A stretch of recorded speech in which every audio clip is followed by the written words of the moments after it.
there. As Kenny takes a sip of coffee, we got Kenny Arena, former professional football player for those over the sea, soccer player for America, and current MLS coach, right? Yes. Yeah, so current MLS coach. Andrew got him on the Never Broke Again podcast, where he's going to share all those secrets that he's learned out on the soccer field that has translated to his success in the real world. So doing some research on Kenny, it seems like in the soccer world, you've done it all. Collegiate, professional, now coaching. So I guess it's like, what's the next for Kenny in terms of where you're coaching? What are your goals? What have you learned on the soccer field that's translated to success off the field as well? Well, I deal with teams a lot. So in terms of sports, the difference between individual sports and team sports, I think is a lot different. So being a part of teams, building teams, going through the process of a season, and then hopefully if you're with that team again, how you build upon that. I'm sure that translates a lot to all aspects of life and business. So doing that at all different levels. So, I've obviously grew up playing, and then coaching wise, I started off coaching academy age kids, then went to college. Now I'm coaching professionally. I coached internationally for 1 year. So the range of development, individually and collectively, has been very fascinating. I'm sure some businesses have to hire very young people and get them to work together. And then as you move up, you work with better and more qualified professionals at different levels of companies. So that's, I guess, a little bit of an analogy for my path as a coach. Mm-hmm. And with coaching right now, first of all, do you ever think you'd be a coach? I always wanted to be a coach. Really? Yeah. Even when I played, I communicated a lot. I thought about the organization of things on and off the field. I had a notebook and wrote down lineups and different things. My whole life, it was one of my hobbies while I was playing. So when it was done, and one of the reasons I stopped playing was because I was eager to start my career in coaching. So that's awesome. And soccer here in America has started to get more popular compared to like overseas. It's you live or die by what club you support. What was like an interesting experience you've had? You played overseas before, correct? Or no? I have with youth national teams, professional teams in preseason. As a club player, I'd go and travel and play, but not professionally. No. Could you describe to someone like who's never watched soccer, like how much different it is over there compared to like over here, even though soccer has become a lot more popular over the last 10 years?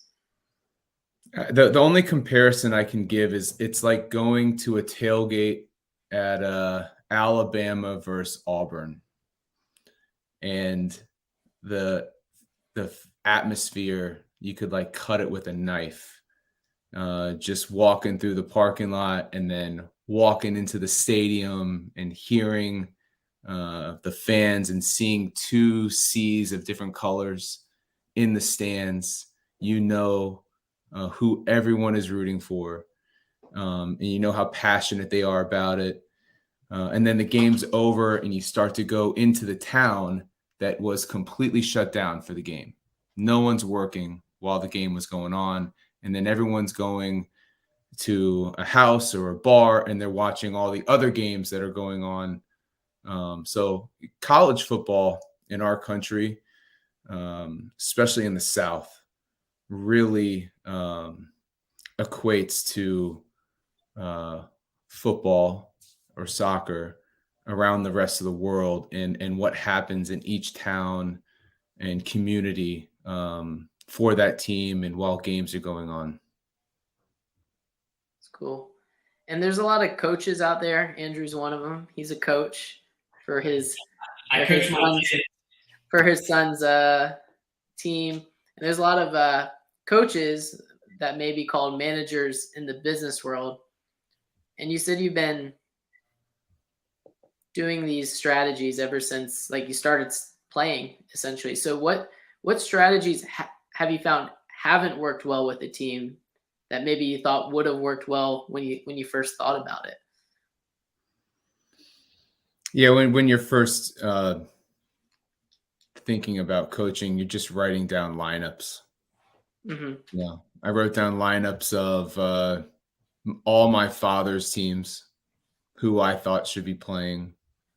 Then for fun, you're writing down lineups of all the best players around the world. And it's not that simple. You're the first step is, what players do you have and what works best for them? And then you begin the process of building relationships and finding the best way for your team to play.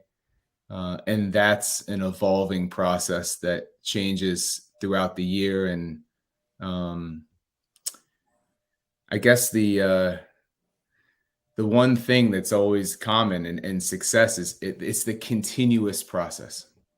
It's understanding. Kaizen, right, Andrew? That's what we say, Kaizen. Continuous small improvements. So kind of to follow on that, so you've coached numerous teams over the years. And I don't know which one was maybe the most successful or the most winning out of all of them, but what do you think maybe differentiated that team, or maybe it's your current team, than other teams? What did you do maybe differently? Was there some sort of different implementation that you learned, or was there, I don't know, you kind of get the idea of what I'm getting at here? Yeah, the best teams know who they are. They know how they play best together to not only create chances but defend. It's all connected. Everyone on the whole roster understands their roles. They're very competitive. They're built with a majority of winners. And so winners are professionals. They know how to take care of themselves on and off the field. They know what it's like to be a part of a team. They're able to prepare themselves to show up every day and do their job and be a part of this continuous process that we just mentioned. And then our job as coaches and as a club is to build that culture, help identify the best way for this team to play, the roles each guy can play and be a part of it, help them understand that, help motivate them. And then, that hopefully evolves and improves throughout each year, throughout each season. But there's going to be bumps in the road, and you've got to make adjustments and just be consistent. What are your thoughts? You may have heard this question before, but what between hard work and talent? How do you weigh that? Yeah, talent only takes you so far. Again, if it's about like Lionel Messi, is he just super talented out there, or Ronaldo, or do they're winners? Yeah. The talent would mean nothing if it wasn't about how do I help my team win, and they do it more consistently than anyone else in the world. That's why they're the greatest, and as talented as they are finding ways to win. Yeah, there'll be moments where people are like, oh, they're just doing something for themselves. But a majority of the time, winners are doing what is best for their team. And yeah, those guys are great examples. Messi is maybe the best in the history of our game. Yeah, just watching them move. But it seems like what you're saying, Kenny, is as great as those people, those players are, how they make their team better is what has separated themselves from being like a great player to one of the greatest players. Yeah, and then you watch how they transition later in their careers. So, they're like the Tom Brady's now in our game, where they're getting up there in age. They're finding different ways to be effective, even at the highest level. If you watch, Messi did this even when he was at Barcelona, but now you watch him more for PSG. He gets a lot more assists. He probably, I mean, and I'm probably diminishing his assists as a younger player, because when he attacks, he makes the right play and executes the right play more consistently and more precise than anyone in the world. And what's the right play? It could be dribbling, could be passing, could be shooting. But they're all creating chances for his team to score. And that's a competitor, because they're trying to win. They're not trying to do it for themselves. They're not going off on their own.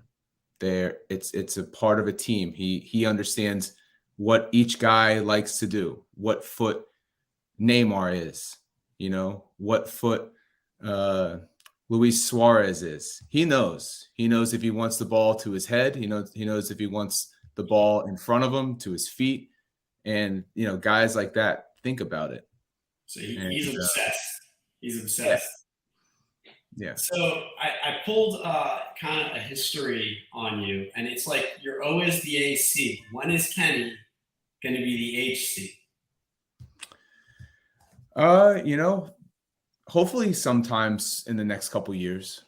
It's like always a bridesmaid, never the bride. I haven't gone to a wedding in a while, so. Is it a goal of yours, or are you content being a part of the organization? Do you have goals within soccer? Yeah, it's 100% a goal of mine. Yeah. I don't think anyone should be, and this is just my opinion, but be in a job unless they want to be their absolute best. I do respect someone that just wants to be an assistant coach. That's fine. That's the role that they love and they want to do. I'm sure if I'm fortunate enough to be a head coach one day, maybe I end up being an assistant coach again at some point. That's just the nature of this business. But I would love to be a head coach, and we'll see what happens in the next 5-6 years if I get that opportunity.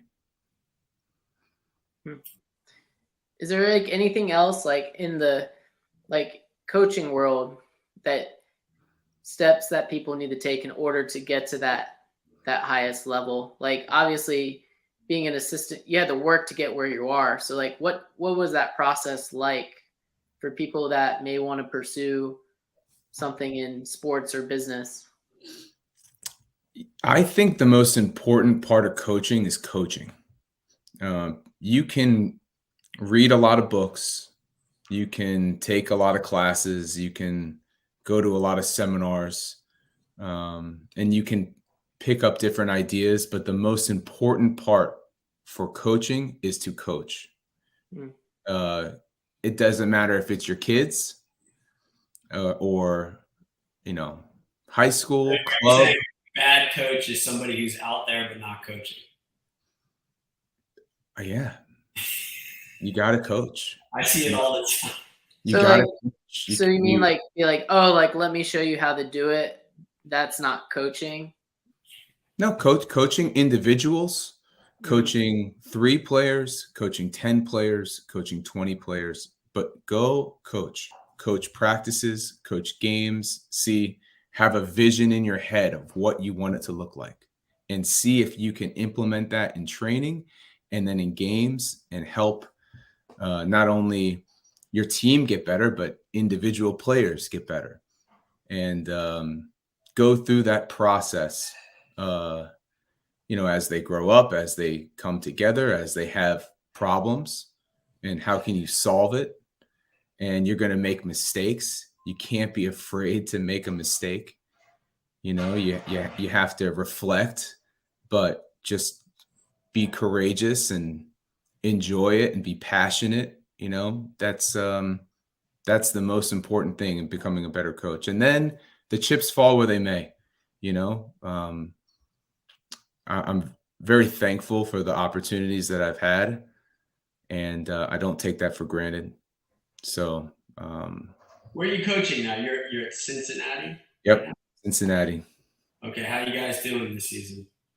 We are in 5th place in the East, Okay. but we're 1 point ahead of the 3 teams below us. So, one of these 4 teams, including us, will make the playoffs. And there's 2 games left for some teams, 1 game left for us. Next weekend, we play DC United on Sunday. That's your old stomping ground, right? Yep. I grew up in Virginia.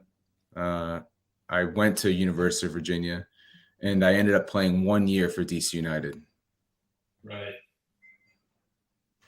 I've got a fanatic question from a soccer guy here. If you were able, from the parent, okay, you ready, Kenny? I'm ready. If you were able to design the perfect practice for youth academies, 90 minutes to 120 minutes, what would their practice and week look like? Youth, like teenagers? I would probably, his son's like 7, so I would probably go with 7 to 12. Dude, this guy, he's a fanatic. He's a soccer fanatic. This kid's probably going to be a pro one day. Well, 1.5 to 2 hours might be too much. A week? Oh, I thought they meant in each session. Oh, okay. I got you. Yeah. So what do you recommend per session? Okay. So first off, so the session has to have some good flow and tempo. Have an idea in your head how to organize this training so it just goes from one thing to the next.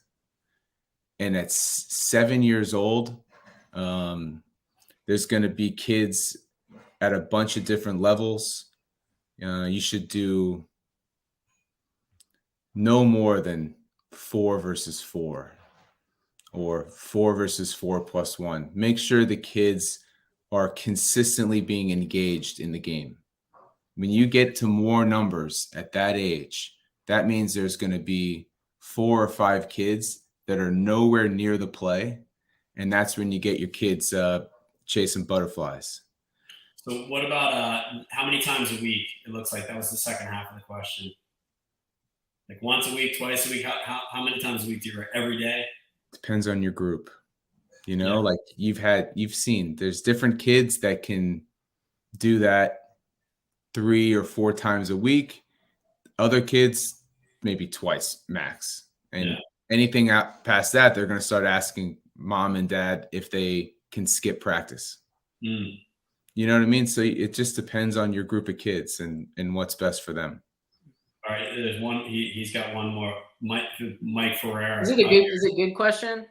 Yeah, I don't know. I'm reading it for the first time. Okay. We are in the USA. So behind the football world compared to Europe and South America, what do we need to do differently?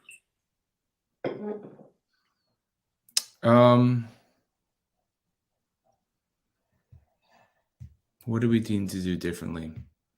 We need to make sure that the kids are playing a lot and a lot more on their own. Unfortunately, when you do have them with you, like I just said, can you make the spaces right, the numbers right, and set them up for constant engagement while they're playing? When I go watch like my kid play and his teams, I'm just looking at the kid that is constantly reacting in the game, that is paying attention to definitely the ball. That's the most important thing. And if I see a kid that's looking around at things other than the ball, that's great, but constantly engaged in reacting in the game. And unfortunately, when I go watch these kid games, there's too many numbers on the field. So it creates more of an opportunity for disengagement. So I think we got to get the numbers of kids playing right so that the level of engagement is more consistent. And then all the little details that you're teaching them, I think we have that. You know, we have incredible detailed coaching in this country in all sports. You know, the reason that soccer isn't as popular in this country as is around the world is we're sitting behind 4 monsters in the entertainment world. Other countries don't have the NFL, the NBA, Major League Baseball. These are mega. The Premier League, they can all high five the Premier League, all 3 of those sports. So, but the fact that MLS is doing so well, despite those giants above us in the entertainment industry, says that the sport is growing. But we need, at the youth level, more consistent engagement. Like, think about basketball. Think about playing a pickup game, you know, in Rucker Park in New York, you know, 5-on-5. You're going to be doing something every second you're playing. You're going to be thinking about attacking or defending every second you are playing. You know, so for basketball, the engagement is pretty easy. And then the pace someone pushes that game, it can get big time. And, you know, soccer is kind of like that too, where if you get in the winter and you're in an indoor facility and winter stays and there's 7 teams and you got to go to the back of the line if you lose and twiddle your thumbs on the side of the field, you want to win and you want to stay on the field. You know, so that's what it's like in our other sports where we're essentially the best in the world in basketball. You know, so I think soccer can get there, but we need to keep creating ways to set up for kids, places for kids to play, and find a way for it to be the most engaging all the time. Cool. That was a good question. You seem like a pretty mellow coach, Kenny. Like very, very even keeled, which is probably good for a coach. How do you approach different players with your philosophy? Because every player is a little bit different. Yeah, it depends on the player. You know, So how do you know when to go hard on someone or like to let up a little bit? Because sometimes you got to push, but if you push too much, you know, your team might quit on you. Yeah, it depends on the player. For players want you to be honest. They want you to be passionate and competitive, but reasonable.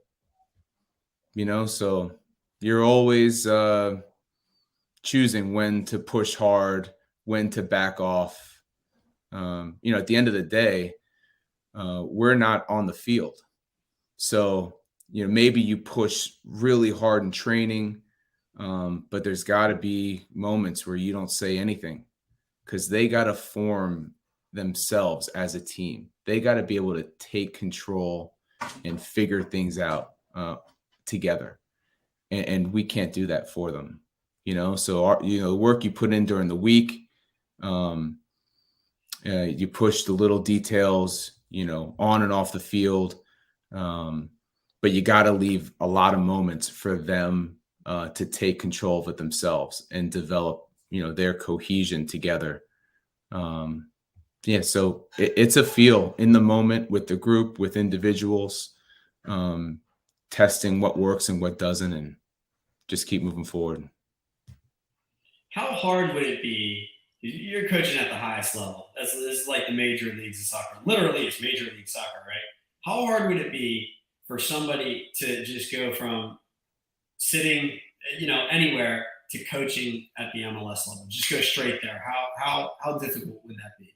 Because they don't. It'd probably be impossible to allow for it, or very difficult to. You have to buy a team, I guess, to even insert yourself. But how far off would that be, or is it not? Am I not far off? Just grab some soccer fanatic, like this guy right here, and then put him in a coaching staff. How do you think he'd fare? I have no idea. 0% chance. That's an impossible question. Impossible. I mean, you're supposed to be like, I would whip him. No, I mean, I don't want to ever. I never say never. I say that to players all the time. Never say never. So it's always possible that it would work out. So Kenny, if I put you coaching against Andrew, what's the chances Andrew loses? 100%? How old are the kids? How old are the kids? 7? Yeah. What's my team? Oh, Josh, 7-year-old. We'll go with 7-year-old. 7U. I would. I'd be your assistant coach if it was 7-year-olds. That sounds like an offer, Andrew, to have an assistant coach. Come on now. When are you coming to the Jacksonville area? Well, my wife's family lives in Florida, closer to Boca and Fort Lauderdale. So you were at FIU for a minute. Did you meet her while you were there, or was that coincidental? No, her whole family moved down after we moved there, and then they stayed because they're from Chicago. So they finally just pulled the plug, and no more Chicago winters for the rest of their life. Right. And now they're down there for good. So wherever we are, we always end up in Florida once or twice a year visiting them. So we'll be there for Thanksgiving, and I'm not sure I'll make it up to Jacksonville, but. Have you ever been to Jacksonville? Yeah, when I coached at FIU, we played North Florida. So that's a huge school. Yeah. And then I think maybe 1 or 2 other times. So when are you going to coach the U.S. team? Well, I was an assistant with my dad for 1 year. That was a great experience. Unfortunate because we didn't qualify for the World Cup, but one of the best years of my life. When are we going to get you? When are we going to get you to head that up? Is there a lot of politics involved? I got to be a head coach professionally first before I should be the head coach of our national team. So, what about Real Salt Lake? You like Real Salt Lake? I do. We'll hook you up over there. Can we hook you up over there? You got hookups there? Our boy Blitzer just bought the team. Oh yeah, he's from Philly, right? Jersey. Okay. Some west of Princeton, everyone was Philly fans. So. No, he's a Yankee fan. He's a Yankee guy. Okay. But their head coach right now is a good friend of mine. And, I think. Sorry, buddy. No, he's doing a great job. You should keep him for as long as you can. So you don't want that spot? I'll take the opportunity when it comes, but I'm not talking about any job that one of my friends has. That's for sure. Who is it? His name's Pablo Mastroeni. Okay. He's a great guy, great coach. So that's how you know Kenny's a good coach.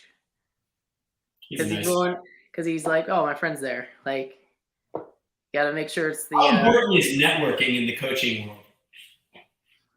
Networking is important in everything, building relationships. I don't like all the fake relationships, but there's a lot of great people out there in this world, a lot of great coaches in all sports.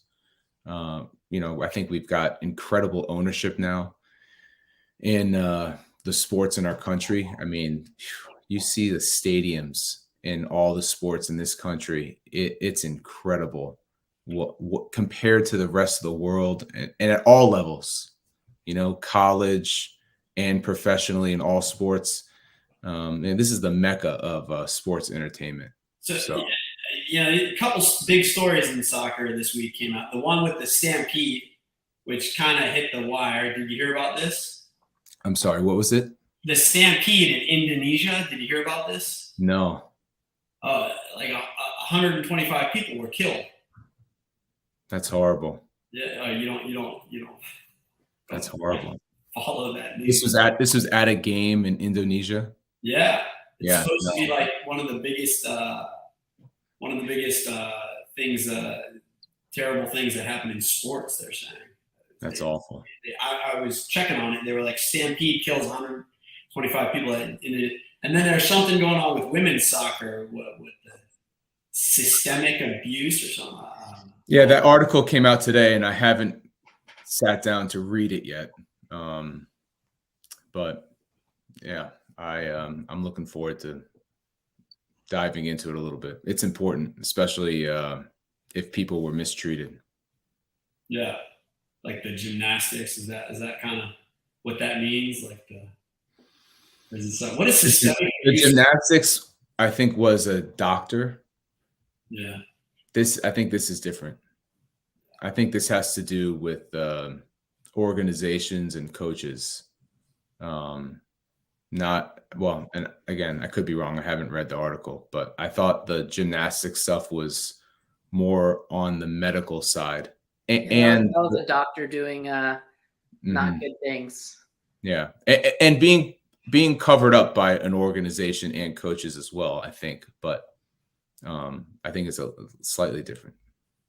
So who's the U.S. coach right now? Greg Berhalter. And we kind of faded out since your father kind of like had the reins. I think like we stopped. Did we stop making it? Did we stop making the World Cup for a while? Or No, 2018. My father and I was on that staff. We took over for Jurgen Klinsmann and his staff. So they got let go after 2 games in qualifying. And then after it was over, we failed to qualify on the last day. The next cycle started, and Greg became the head coach. I think not the beginning of 4 years, but maybe 3 years, he became the head coach. And so he's had the group for 3 years. They qualified for the World Cup in Qatar.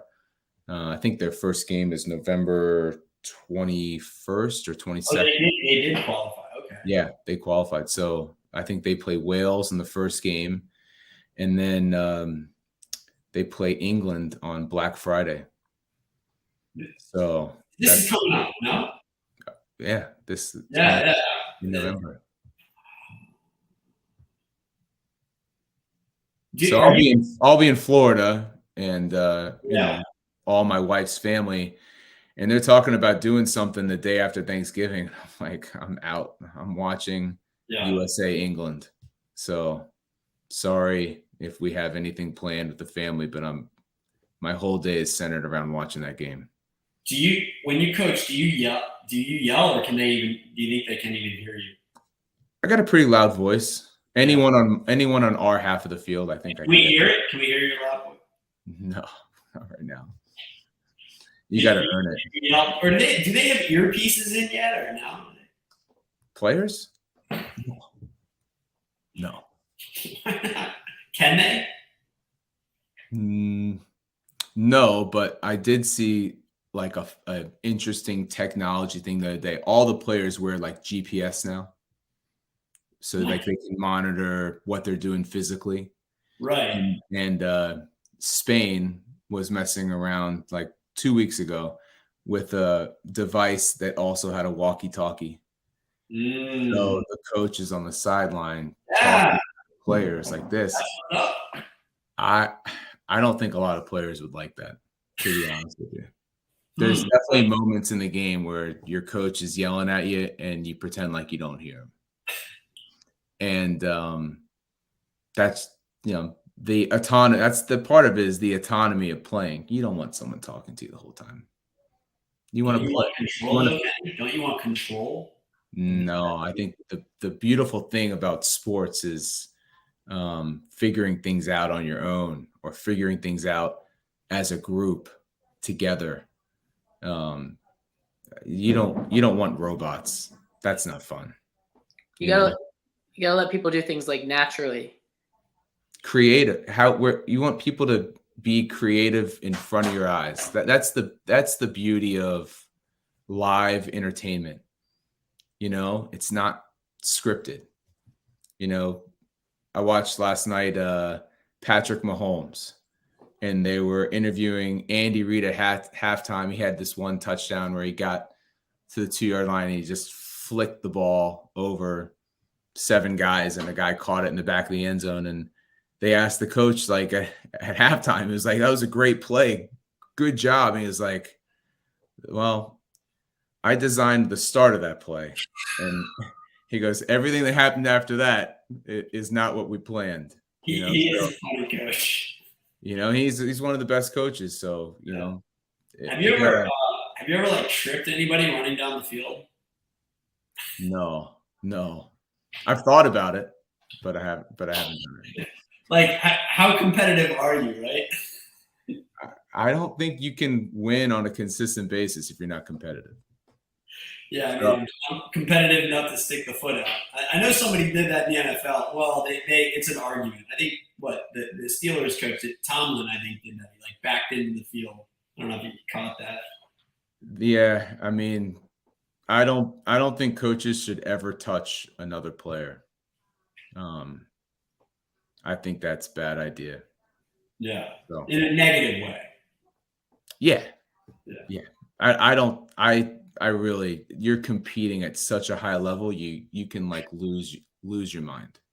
And I think it's a real bad idea for a coach to go at another player. If the ball's around you, I think you got to be real careful, like keeping a ball from a player. That's how you get into trouble. Because I know if I was playing and the coach wouldn't give me the ball, I would have done something bad. So, do you have like a favorite drill that you do? A favorite drill? Playing 11v11. It's my favorite. That's it. And practicing how in different shapes of the field, different things that you're focusing on, different ways for the ball to come in, different starting points for each team, but anything that involves the game. And as much of the game directional with goals as possible is by far my favorite. All the other little things that you have to do because you need, to work on playing in tighter spaces, or maybe it can't be as competitive that day. It needs to be more technical. I don't love that stuff as much as the game. What are your thoughts on playing with 2 balls? 2 balls? I don't like playing with 2 balls, but I do like having a ball in my hand, and literally the second the ball goes out, throwing another ball in. So just so it's nonstop. Yeah. Nonstop. I mean, like 2 balls in the field at the same time, right? Like, I know what you were saying, but yeah, no, not a huge fan of it. But that can be fun for little kids. We've done that with the kids a few times. Yeah, that can be fun. Yeah. You got to have all those fun games. When you have 7-year-olds, you got to keep them stimulated. Yeah, exactly. It was an accident. We had 2 balls in the field. Like, oh, it's kind of cool. Yeah. Anything to like get kids excited and having fun and think of all the games to do with them. That's the best. The best thing you can do. That's a Russian philosophy with tennis. Do you practice visualization? So in Russia, the tennis players, they will practice their strokes, in the Talent Code by Daniel Coyle. If you haven't read it, have you read it? Yes. Yeah. The Russian player, they do the strokes without the racket. Do you do anything like that, like visualization training, or training without a ball, or am I coming up with a new strategy? No, that's like a warm-up without a ball. You know, when you're doing dynamic movement, that's essentially what you're doing. Yeah. You know, you're thinking of, or you're envisioning and then practicing different dynamic movements to defend or to attack or to run off the ball. So yeah, that happens all the time. Where in that book did they have soccer in that book? Do you recall? I know they had baseball, they had tennis, they had music. I mean, it's all forms of it. You know, he juggles the golf ball, right? Well, where's the hotbed for soccer? You know, because Curacao is for baseball, Russia for tennis. You know, is there a hotbed for soccer? Probably Brazil. Okay. Yeah. It's worldwide. Brazil has produced so many players. There's so many Brazilians playing that will never play for their national team and could play for multiple other national teams around the world. And why is that? Because it's so popular, or because they have that ball, that heavier ball? What is that? Isn't there a heavier ball? Futsal, yeah, different ball, but no, it's just their culture and what they grow up with, and the amount of players that have developed out of that country, you know, and I don't have the statistics, it could surpass any country in the world. And, you know, Argentina is not much farther away. And then you have examples of countries like Uruguay, really small country. And they're one of the best national teams in the world, you know, so that's maybe a little bit more like talent code, where you have the Jamaican track athletes. You know, why has Jamaica consistently produced the fastest track athletes in the world? And bobsledding. What? Say it again. Bobsledding. And bobsledding. Yeah, exactly. And reggae. Yeah, man. Where is the hotbed in America, do you think? Southern California, Texas, I think have you know, Florida. Why do you think those are the like, what sport could someone be playing that translates most to soccer? Like, is it football, baseball? Basketball, lacrosse, yeah, ice hockey. It's got to be a consistent sport. You know, like I talked about consistent engagement for our kids, you know, especially kids. How can you have something be fun and keep their attention for more than 2 or 3 minutes at a time? You know, but so baseball, I couldn't stand playing baseball. I hated sitting around. I loved, in terms of individual sports, tennis was great because tennis is pretty consistent. Yeah, so you need to have a consistent sport. Cool. Any final words of wisdom here? No, just I'm gonna put it out there. I'm gonna put it out there that Kenny will be a future head coach. There you go. It's future head coach of MLS. We'll put it out in the universe. Put it out. Speak it into existence, Kenny. You're gonna have to say it. Thanks, guys. Well, tickets are on me when I become a head coach. And if you ever want to come to a game while I'm an assistant coach, that offer is out there as well.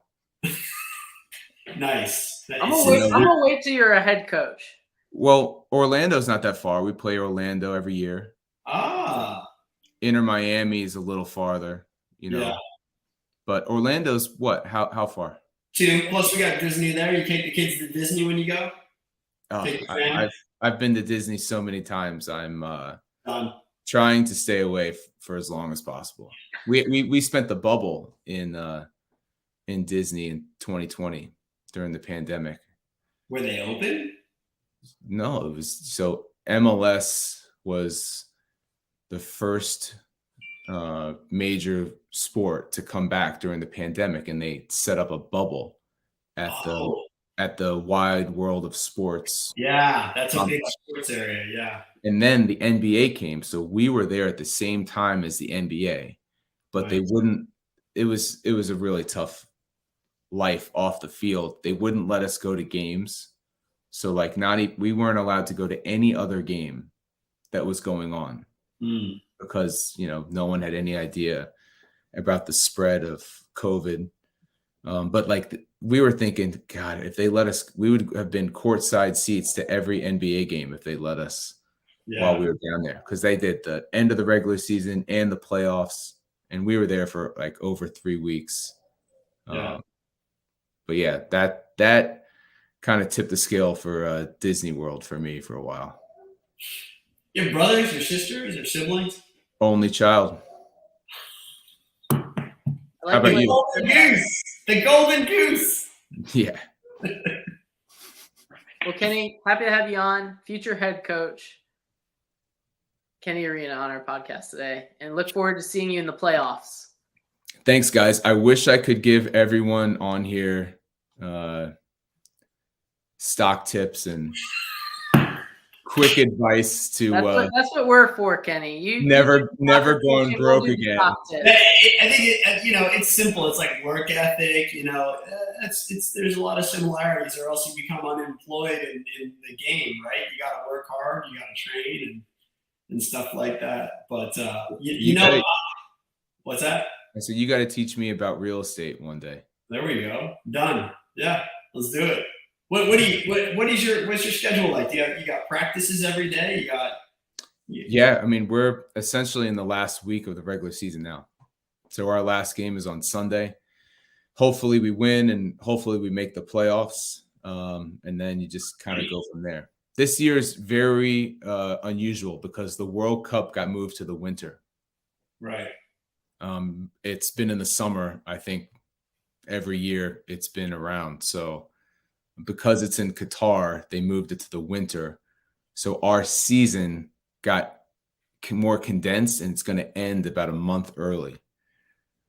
So we're going to have a long off season. That's why I'll be in Florida for a week during Thanksgiving. Yeah. Just a week. Come on. That's not long. 7 days. But we're looking forward to it. Cincinnati will be cold by then. We were in California for the last 12 years. So. Well, yeah, Galaxy, was it? LAFC for 4 years, the last 4 years. Okay. And I was with the Galaxy for 3 years and the national team for 1 year. Right. And then we were in Miami for 2 years, and then UCLA for 4 years before that. So a lot of time in California. So what's this that you're moving every handful of years? I guess you were quite a bit in Cali, though. So yeah, I managed to have 3 jobs in Los Angeles. Yeah. So actually 4 jobs. So UCLA, the Galaxy, the national team, and LAFC. So while some people would be bouncing around all over the place, somehow I managed. So you talk about networking. Yeah. Somehow I managed to get to know enough people so my family didn't have to move while I was working in that city. So that was a very unique situation. And then when this opportunity came up, my wife and me were actually ready to leave California, as crazy as that sounds. Well, there's a Facebook site or Facebook group called Leaving California. It's got like 1 million people in it. They're all going to Texas and Florida. You went to Cincinnati. And Ohio. And Ohio, yeah, just getting out of California. Tennessee, Nashville was a big one too. All right, I'll start building a group, building up these 7-year-olds for you to manage in 10 years or so. Just make it fun. Yeah. And get them playing, Yeah. It don't. Well, speaking into existence, not just the future head coach in MLS, you're going to win what do they call it? The cup? The MLS Cup? The MLS Cup. And win the MLS Cup. Okay. Sounds good. That's why I do everything I do. I believe it. I believe.